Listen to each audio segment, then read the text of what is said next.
तो भाई मिर्जापुर जाना जाता है अपने ब्रूटल मर्डर सीन्स के लिए और बहुत सारे न्यूडिटी के लिए। और भाई मिर्जापुर फेमस ही हुआ था मिर्जापुर सीजन 1 और 2 की वजह से। और भाई मैं एक्चुअली कोई हेटर नहीं हूं मिर्जापुर का, पर कड़वा और भड़वा सच यही है कि भाई मिर्जापुर का सीजन 3 मिर्जापुर के सीजन 1 और 2 के कंपैरिजन में बहुत कम एंटरटेन करता है। सीजन 3 में पॉलिटिकल ड्रामा पर बहुत ज्यादा फोकस किया गया है कि जैसे कि वहां पर इतने सारे जो बाहुबली की बैठक दिखाई गई है और इतने सारे जो हमें बैठक देखने को मिलती है, पर फिर भी क्या है उसका कोई रिजल्ट हमें जो है नहीं निकल पाता। सीजन 3 में सीजन 1 और 2 के मुकाबले बहुत कम ब्रूटल सीन्स हैं, लेकिन जितने भी हैं सब के सब बवाल है। तो भाई आज की इस वीडियो में हम ऐसे 12 ब्रूटल सीन्स और इसके अलावा कुछ और भी बवाल सीन्स हैं जिसको हम मिर्जापुर की इस वीडियो में दोस्तों इंक्लूड करने वाले हैं, जो देखने में तो बहुत ही ज्यादा सिंपल और बहुत ही ज्यादा नॉर्मल लगते हैं, लेकिन उन एक्टर्स के कैरेक्टर के जो डिसीजन है वो इतने ज्यादा सडनली लिए गए हैं कि वो सारे सीन्स में ट्विस्ट एंड टर्न्स देख के आपके मुंह से सिर्फ यही निकलेगा कि भैया जी माँ।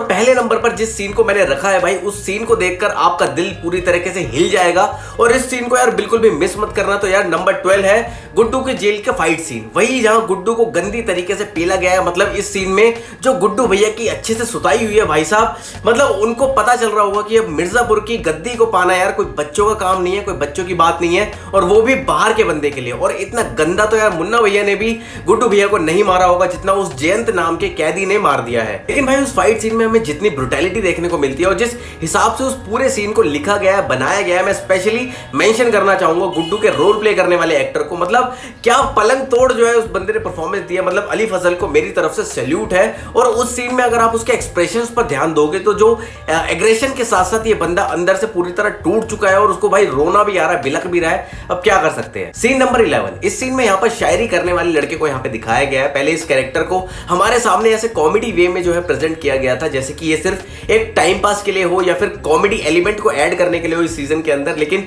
मिर्जापुर के जो मेकर्स है वो कोई ऐसे वैसे मेकर्स नहीं है, किसी भी कैरेक्टर्स की डार्क स्टोरी बताए बिना इनका काम तो भाई चलता ही नहीं है। अब उस उतने प्यारे कैरेक्टर से लाला की मौत करवा दी। अब अगर आपको नहीं पता तो भाई मैं आपको बता दूं कि ये काम उसको शरद ने मतलब बोला था ये करने को। और वैसे क्या शायरी थी उसकी, वो चांदनी रात में दौड़ रहे थे घोड़े। खैर छोड़ो, मतलब अब 10th नंबर पे मैंने इस सीजन के जिस सीन को रखा है भाई, उस सीन को मतलब वो देखने में इतना नॉर्मल है दिखने में, पर फिर भी अगर आप उसकी इंटेंशन को समझ जाओगे तो कितनी हरामी हरकत लगेगी आपको। वो सीन है जब बीना त्रिपाठी माधुरी से कहती है कि हमें राज करना है मिर्जापुर की गद्दी पर और मिर्जापुर के शहर पर, तो तुम हमारा साथ दोगे ना। और मिर्जापुर की गद्दी पर राज करने की बात तो यार ये औरत ऐसे बोल रही है कि जैसे कोई बच्चे के हाथ से टॉफी छीनने का मतलब आसान काम हो।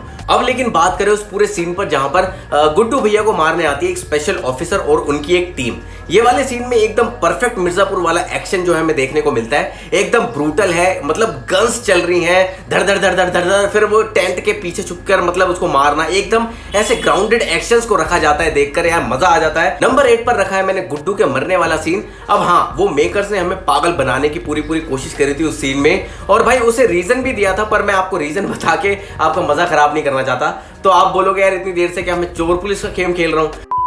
जब मैंने सबसे पहले एपिसोड की स्टार्टिंग में वो सीन देखा था जहां पर गोलू को मार दिया गया और उसको कचरे के डब्बे के अंदर फेंक दिया गया है, उस सीन को देखकर सबसे पहले तो मेरे दिमाग में ये आया कि भाई एक एक करके सारे कैरेक्टर्स को तुम मिर्जापुर के अंदर मार डालोगे तो फिर हमें सीजन 4 में आगे हमें क्या देखने को मिलेगा। नंबर 7 पर है इस सीजन का सबसे खुश कर देने वाला सीन, जहां पर कि माधुरी बीना त्रिपाठी को एक बढ़िया सा सरप्राइज देती है। और भाई सरप्राइज भी कोई ऐसा वैसा नहीं है, बल्कि बीना को वो अपने पति से मिलवा देती है, मतलब कि हमारे कालीन भैया। अब ये परिवार का मिलन तो बहुत अच्छी बात है, लेकिन कालीन भैया को ये नहीं पता कि जब मकबूल उनके घर पर बाबूजी को मारने आया था तब वहां पर बहती गंगा में बीना त्रिपाठी ने भी अपने हाथ धोए थे। और जब सीजन 4 में भाई उनको ये बात पता चलेगी तो भाई उन्हीं हाथों को वो बुरी तरीके से काट देंगे। तो इसी डर की वजह से ये सीजन का काफी ज्यादा हिलेरियस मोमेंट हो जाता है। नंबर 6 पर है गुड्डू और गोलू का रिलेशनशिप। जब छोटे त्यागी ने गोलू को वहां से उठवा लिया था और वहां पर जब सवाल जवाब चल रहे थे, तब वहां पर छोटे त्यागी भाई ये भी बोलते हैं कि शुरुआत से वही गुड्डू ही था ना।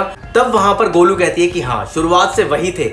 तो उस सीन में उस डायलॉग को सुनकर थोड़ा बहुत तो हमें समझ में आ ही गया था, लेकिन एंडिंग में जाकर इन बेशर्मों ने उनका सीधा किसी दिखा दिया।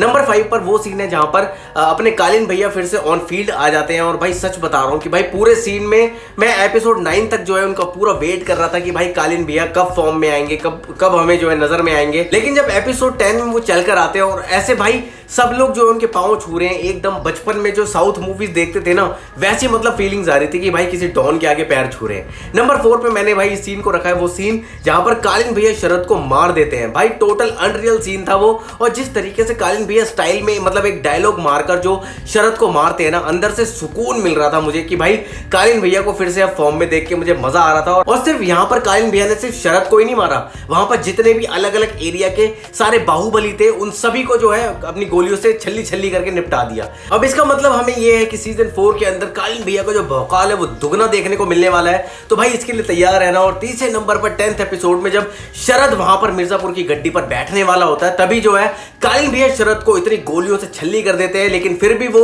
मिर्जापुर की गद्दी पर आखिरकार बैठ ही जाता है। इसका सबसे बड़ा रीजन है उसके पिताजी। उनके पिताजी के मरने के बाद शरद ने सिर्फ एक ही संकल्प लिया था, एक ही मतलब निश्चय कर लिया था कि भाई वो मिर्जापुर की गद्दी पर जरूर बैठेंगे। और भाई सबसे अच्छी बात मुझे ये कालीन भैया की लगी कि कालीन भैया ने उनका हाथ खुद पकड़ के जो है उनके मिर्जापुर की गद्दी पर उनको बैठाया। ये सीन यार देखने में बहुत ज्यादा इमोशनल तो नहीं था, लेकिन फिर भी यार ये मतलब बहुत तगड़ा सीन था इस सीजन के अंदर। नंबर 2 पे मैंने यार इन 2 सीन्स को रखा है, क्योंकि वो दोनों ही सीन्स देखने में बहुत ही ज्यादा ब्रूटल थे। और भाई सॉरी मैं उस सीन में यहाँ पर मतलब आपको नहीं दिखा सकता, नहीं तो यूट्यूब मेरा वीडियो खा जाएगा। तो भाई एपिसोड 1 की स्टार्टिंग में हमें एक गला कटने वाला सीन दिखाया जाता है, जहां पर गोलू किसी और एरिया में जाती है और वहां पर जो बाहुबली होते हैं, वहां गोलू के मतलब जो खबरी था उसको सभी लोगों के सामने यार उसका गला काटा जाता है। और भाई वो गले वाला सीन कट रहा है जैसे कि यार कोई केक काट रहा हो अपने बर्थडे का। और ऐसे ही हमारे सामने दूसरा ब्रूटल सीन दिखाया जाता है, जहां पर उस सीन के अंदर रॉबिन को गुड्डू भैया मतलब उसकी आंखें फोड़ के मार देते हैं। मतलब आंखें फोड़ के मतलब मारता कौन है।